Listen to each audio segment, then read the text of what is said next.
Good afternoon, good evening, good morning to all our viewers across the world, wherever you are, whether you are in Lagos, Nigeria, back in the US, or somewhere in the UK or Europe, wherever you are. We just want to welcome you back to another edition of Broken Not Shattered. You could tell the background is back to normal. After 2 weeks of being away, traveling in Nigeria, I am back home safely. To God be all the glory. Had a phenomenal time. One of the most precious moments of that trip was me being able to spend time with my mother, who is turning 89 next month. It was such a joy just being in her presence and just catching up and seeing how beautiful she is as she has aged. And I pray that God will continue to keep her. Without getting too emotional and sentimental about it, Nigeria was a great experience. A lot of things are going on there, but that's not for this show. Um, I want to talk about grief. Um, Grief in the sense of loss. It's an emotion that comes along with loss, loss of a job, loss of a relationship, but most importantly, it's the loss of a loved one. If you've ever been down that path, you would definitely know. I have experienced it firsthand, and I noticed that it's something that most people might have experienced but don't know where to go to get some kind of help. My guest today is a technocrat. She has served two living presidents uh, at- as a DG in very great parastatals. She is also a philanthropist. She runs one of the largest nonprofits, uh, Goldcrest, that works with widows and children who are also in the same element of grief, one way or the other. It's one of the largest in Nigeria. Outside of that, she is also an entrepreneur. She's a CEO of different companies, including Service or More, Homes or More, and most importantly, she's a mother, but now she is a widow. I want to bring to my guests one of the brightest minds that I've ever known for years now, my friend, Mrs. Chika Balogo. Chika, welcome to Broken Not Shattered. Thank you very much, and thank you for having me. And thank you for such a lofty introduction. I hope I live up to it. Oh, you sure will. You sure will. Before I start the show, I know I've said this to you in private. Um, I want to say this to you in public that my condolences and that my prayer has consistently been that God will keep you and sustain you and Mhm. grant you long life and through this journey that you've gone personally. Let's talk a bit about that journey. In the scope of 1 year, you lost. Go ahead. I lost my father in January and buried him in April. In fact, the last burial event was 1st of May. And 3 weeks later, lost my mother in law. Um, we got through that funeral. My cousin, who lives in the UK and she had also lost her husband the previous year and had been on the phone with me back to back, wondering what was all um, the loss that was showing up in our family. Where was it coming from? And I wake up one morning and her brother says to me, "Are you seated?" I said, "Yes." And he says, "We've lost her." I think that freaked me out the most because she was 47 years old, a mother to three children, a very brilliant young woman. And I didn't even hear she was ill. So that blindsided me. I just went quiet for about 3 weeks. Um, what got me out of that shock was everyone who knows me knows that I have two fathers, my biological father and my uncle, Chulo Asika, who is also legitimately my father. That's how I regard him. And he'd been there all my life in every major um, step, every milestone in my life. He was there. He showed up.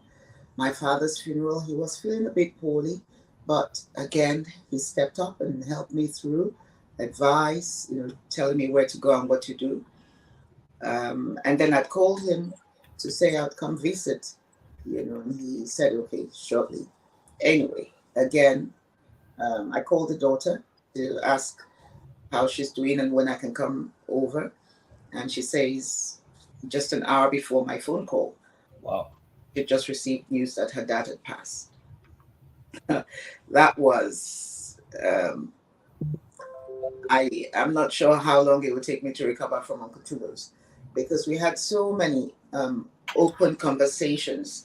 And I stopped him when he wanted to continue, because I was feeling bad that I was making an elderly man who wasn't feeling too well, talk for too long. I wish I hadn't stopped him, because he didn't want to stop. We had so many open conversations. He was one of the most brilliant minds I'd come across. That's right. And then I started trying to deal with all of it. And a very close friend, Akpofure, we just started a project. I wasn't going to do any project with all of these things happening, but he wanted me to help with something, and I said okay. And then Akpofure, a young man of 53, Akpofure was, dies. I just said, okay, enough, I need to change my phone number or something. I don't want to hear any more news.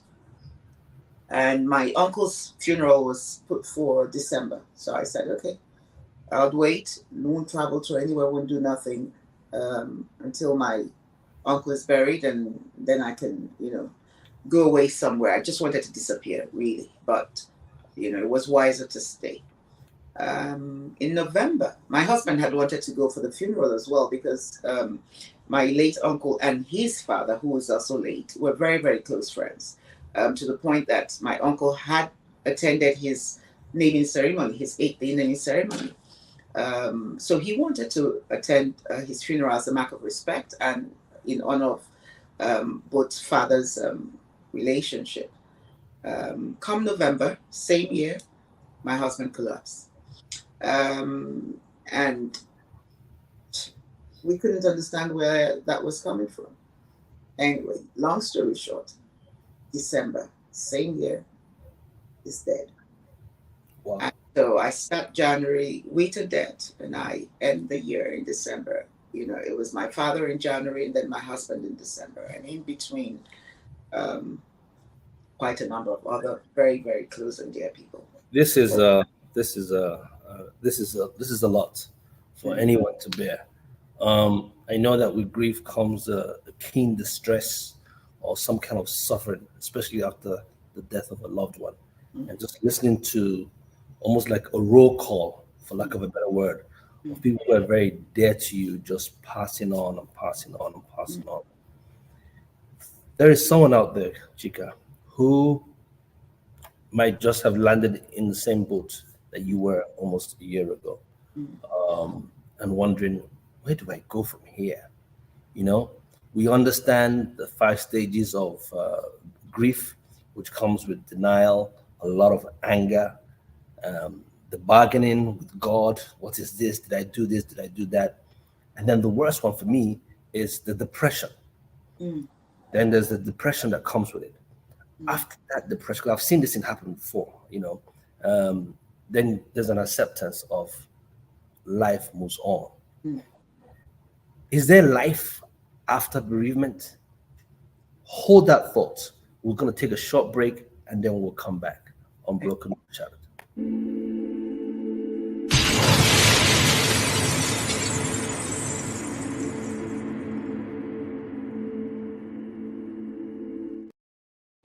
Hi, welcome back to Broken Not Shattered. If you're just joining us, my guest today is Chika Balogu, who is actually in London, England, as we speak right now. Chika, my question to you before we went on that short break is is there life after bereavement? I would say yes. I would say an emphatic yes. I would say an absolute yes. Um, but we're all individuals, and we first of all have to want to be alive. We have to want to be here. I can't do it for you. You can't do it for me. You can only support me, encourage me, and all of that. But I must personally want to be alive. So I'd say to everyone grieving out there that there is life, after the emotional turmoil, the depression, the questions, the semi answers, because you will never get all the answers. Could I, should I, would I, all those things come up. And sometimes we truly have made mistakes. However, I have it's in my native language. I call it Ofumbia. So most of my friends refer to me as Ofumbia. It's From simply there, meaning one, you just have one trip, yeah, one journey. you're here once. Yes, yeah, You're just here once, yeah, and the bus is getting out alive anyway. yeah. So it's up to us to determine to live, and not just live, enjoy life, love life. So if that is a core principle inside of us, then it's easier to build the steps that would help us to get ourselves out of depression. So certainly there is life after. You acknowledge your grief. No one is asking you to mask it. No one is asking you to. In fact, it is worse if you try to sweep it under the carpet, because it will come back and bite really bad. Oh, trust So me, I do it. yeah. So just express your emotions. Cry. I did everything. I broke my phone. Well, thank God the TV didn't break, but I threw something at TV. I screamed at people. I went very quiet for a long time, and I'm not very quiet. So that even I think shocked my kids more than anything else.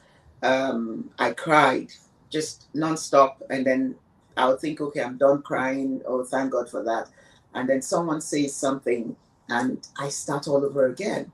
Or a thought passes through my mind, and I start all over again. And then you ask yourself silly questions, because the fundamental principle here is that these people are never coming back. Never come. Never. And that's why we must acknowledge Ofumbia in whatever your dialect or your language is, as a principle, as a guiding principle, which means that if you recognize you're here once, it defines how you deal with people, how you handle relationships. Right. Because it's the memories that matter. Once we're gone, it's only the memories, good or bad, that becomes our legacy. What impact did we have here? What good did we create? And all of that. Or the opposite. So for those of us who are still here, I want us to be very intentional about creating the right memories, building the right relationships, so that we leave a legacy that will certainly speak well for us and the generations to come. Well, thank you so much, Chika. Talking about memories, when someone that you love passes on, those memories, become more of a treasure. Mm-hmm. When someone you love becomes a memory, those memories gradually become something that you treasure. Yeah. I look at myself. When my dad died, I went into action mode, trying to be the son who was on ground to make everything happen. I never had time to really mourn or grieve him. I think that was very dangerous, because 10 years later, my dad died the weekend, and you were there. So Yeah. the weekend of my graduation from high school, Mm-hmm. and from college, from university. And then I never grieved that death until I was now married at home, living in America 10 years later, somewhere. And I woke up one morning and I kept on crying and crying and crying. And then if he turned around and says, "Oh, why are you crying? What's going on?" And I couldn't express myself. I was bawling. I was just crying and yelling, and she was in shock. And I went to the top of the steps and I sat up the steps, and she was like, "Why are you crying? Why are you crying? What's going on? Like, what's going on?" And all I could say is, "I miss my daddy. I miss my daddy." And that was my closure for me, because everybody grieves differently. What's Yes. your experience? I want to hear your experience. How have you managed this thing, Chika? Because that's the word I can use. It's management, really. I can't say you've cured it or you've overcome it, because something will trigger tomorrow and then you start bawling again. How have you managed it? There's someone out there that needs to hear that story. Um, I've had to seek for support. I've had to seek support. It's tested my emotional resilience to a point that I didn't even know I was capable of. I really didn't know I was capable of it, because in my particular unique case, while dealing with all of these, I also had a health challenge that was, Mm. um, you know, I, it was front burner, before the first death, that my health challenge was front burner for everyone, my dad, my parents, everyone, my husband. And then, unfortunately, life starts to happen. So I'm dealing with a health challenge and then dealing with navigating the sea of grief, like they call it. But I think that sincerely, my personal um, um, um, case, I sought help. I realized I couldn't do it alone. I sought What counseling. kind of help? Yes, I spoke to counselors. I'm actually going through therapy right now. Um, I read books. I read. I wouldn't read the whole book because I found I couldn't concentrate. So I'd look for chapters. I'll Google what was the main ethos of what the author was trying to convey, and I'd go through those things and read, and then find out their personal examples. And every time it helped to calm me down. The counselors, I don't know what they do. I just hear them speak and I respond. But there's something in the questions they're asking me that is bringing out things I had probably suppressed for years and years and years. Right, right. And that has helped me vent. I had a lot of anger. I had a lot of anger for unanswered questions, a lot of anger for things that I thought ought to have been and weren't that way. And then the person suddenly disappears on me. In fact, my kids they were just rolling when I said to them that, oh my God, your dad just decided to escape and leave me with XYZ and all of that. And they're like, mommy, come on.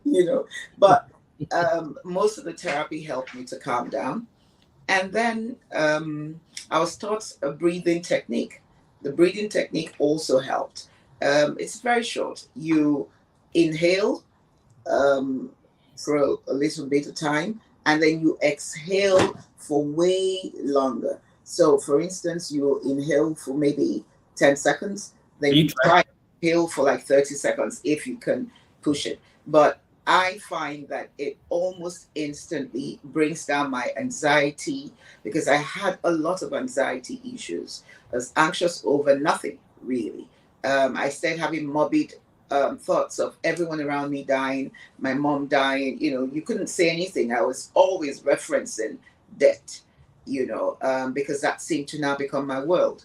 But with the counseling, with speaking to friends, with being open about how I felt, I think that helped me the most because a lot of times people, either by culture, um, people who they have in their lives, something makes them not speak the way from the depths of their heart, for instance. But in my case, I was Sorry for lucky. interrupting you, Chica. Sorry for interrupting you. There's something you just said now, and I just got a brainwave. When you talk about culture, now both of us are Christians, so I'm very comfortable talking about this with you. Do you agree with me also, Chica, without taking this away from you, and then you can go back to your sense of thought, that even us as Christians sometimes make it so difficult Mm, for a Christian to open their self and actually grieve? Like absolutely. the words we use, it is so well with you, Yeah, and it is well with them, but that's not what they want to hear at at that time. all. You Absolutely. understand? Did you experience that? Because I know you're surrounded by strong believers. Yes, yes. They all came with the right words. We won't mourn like those who do not have faith or who do not have hope. It is well with your soul. All of those things are okay until you're the person wearing the shoes on the other side and you realize that it is well, but it is not well at that time. And I'd rather have a hug. I would rather have a how do you feel? I would rather have a do you want to talk about it?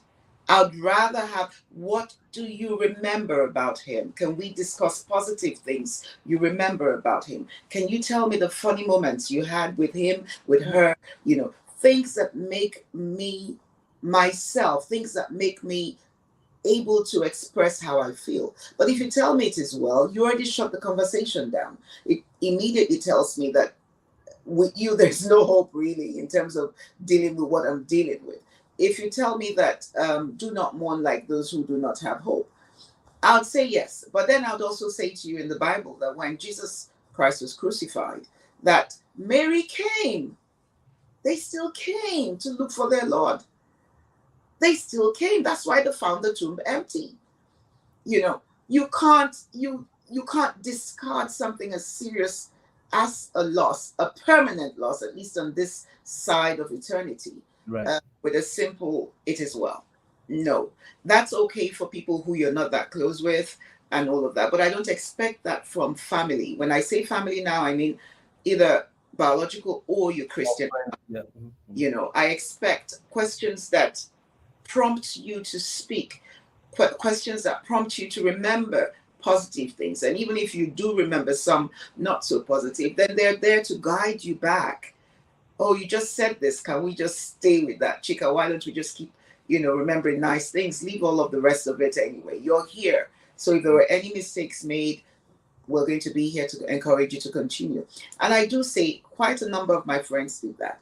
But guess what? Most of those who did that were not Christians. And when I say Christians, they might be Christians by, they were born Christians, but they're not practicing Christians. I found it very odd. One or two who have a larger than life and our pastors were the ones who called me to say, Chica, can I speak with you? Can you just talk? I just want to listen. And of course I went off, ranting this way, ranting that. They let me rant. They let me cry. They let me do all of those things. And 5 seconds later, one of them was on, in Lagos, a 1-hour flight away from me. And I just saw her walk into my bedroom. And I'd been speaking to her maybe 3 hours earlier. I was in shock, but that was one of the most symbolic evidence of friendship that I've ever experienced. It was just unreal. I was speaking to you. She said she just couldn't. She couldn't be listening to me and still be away from me. She just wanted to come and give me a hug, and she stayed a few days and all of that. And so that was, a wonderful experience. So I'd encourage us, and she is a pastor, so I'd encourage us Christians, while it is possible, first of all, consider giving a hug, consider practical things, consider just listening. We all know what the Bible says, but the Bible also says we should go to the house of those who mourn.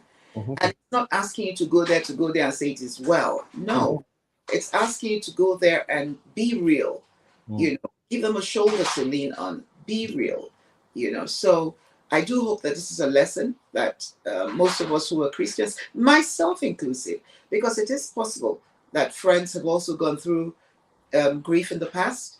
And because I hadn't experienced it, I probably might have also said it is well.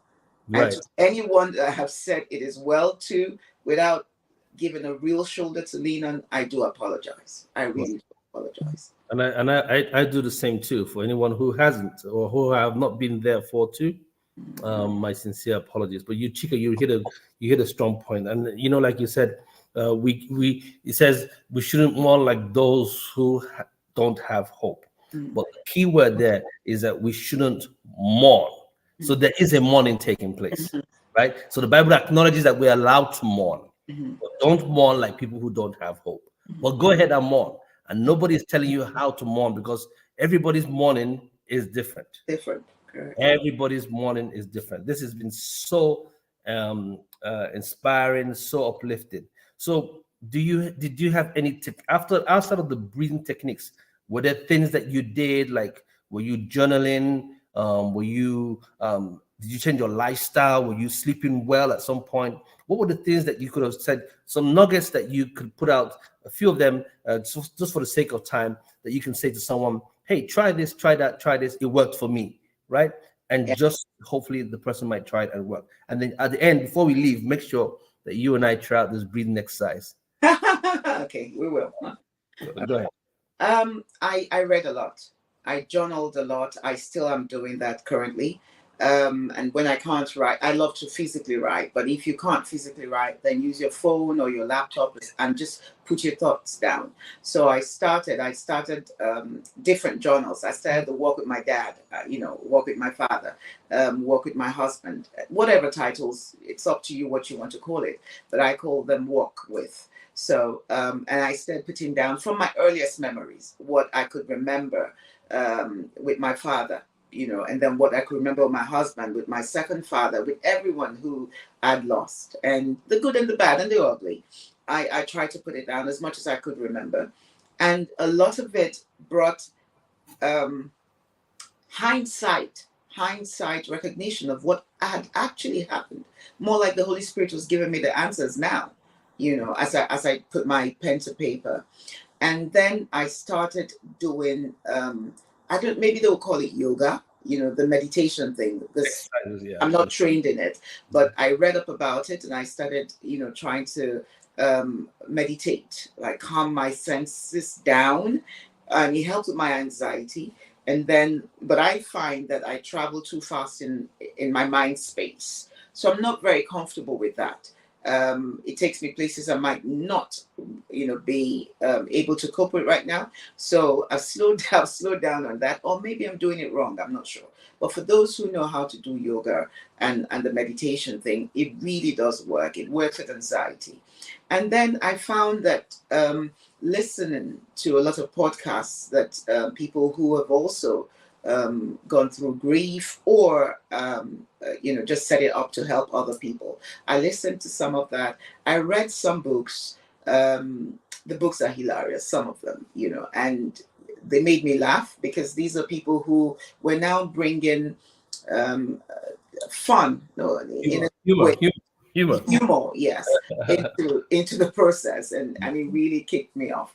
And then because I was dealing with physical health challenges as well. I've had to have several surgeries in the last few months as well. So for me, it was a bit more complicated than most people would probably. I hope people don't get as bad as I have gotten, but dealing with the medical issues might have been a quasi blessing of sorts, because it sort of also forced me to have to deal with something else. So in a roundabout way, I would say to anyone as well, find something. I don't wish anyone ill, so we're not going to talk about ill health.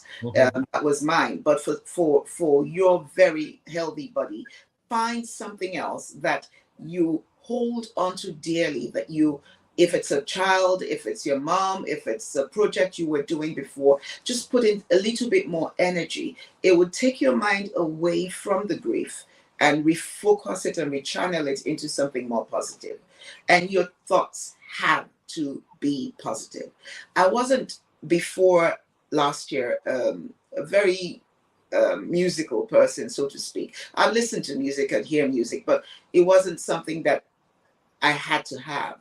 But I realized in the last 1 year, I had to get an Alexa, and all I do is Alexa, play my music, on a daily basis. And music has been so therapeutic for me. So therapeutic for me. In the car, I go to Smooth FM and they play all the old school, smooth jams. And I'm there pounding my, fist on the steering and just really relaxing into the music thing. So for anyone who's grieving, you must find something. It might be something you thought you didn't really like before, but just give your new self, because it's a new self. You're never go back. You're never. You can't undo what's been done. You're never ever going to go back to the old person you were before all of this. So acknowledge the new self, and it will bring in some new things. I've also started swimming. It's something I used to like. But life happens and we all get very busy, and the exercise and the rest of it go away. But exercise is extremely healthy at this time.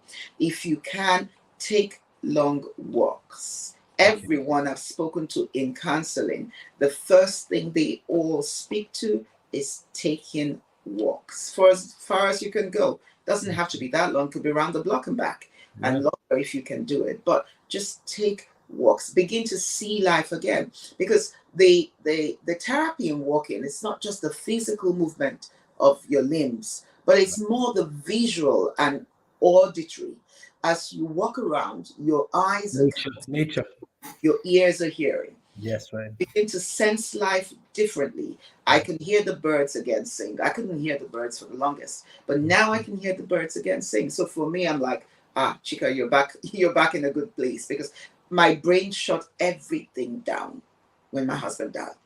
My brain, in fact, guess what? I said to the widows at the charity, it was just a joke, but I was feeling the joke at the time, and I said to them, waiting now. My mom and I have served this ministry for 20 years, and in the 20th year of our service, you collect my mama, my mom's husband, who is my father, and then you then take mine. Of course, the widows were all over the place with Laughing. laughter. They didn't know what to say to me. They were laughing and laughing and laughing. And, that sort of cleared the air. It really did help me. Laughter doeth good like medicine. And in Yes, some cases, much more than medicine. So that would be my last point. Find things that make you laugh. yeah, Force it. yeah, It is important. yeah. If comedy, if it's skits, if it's Right. TV shows, if it's books, just find something that makes you bust out laughing 2, 3 times or more every day. The And big drop dead, psychology. Yeah, you're I good. agree completely. You have spoken so well, Chica. You are so right. The comedy part, I know that I haven't lost anyone.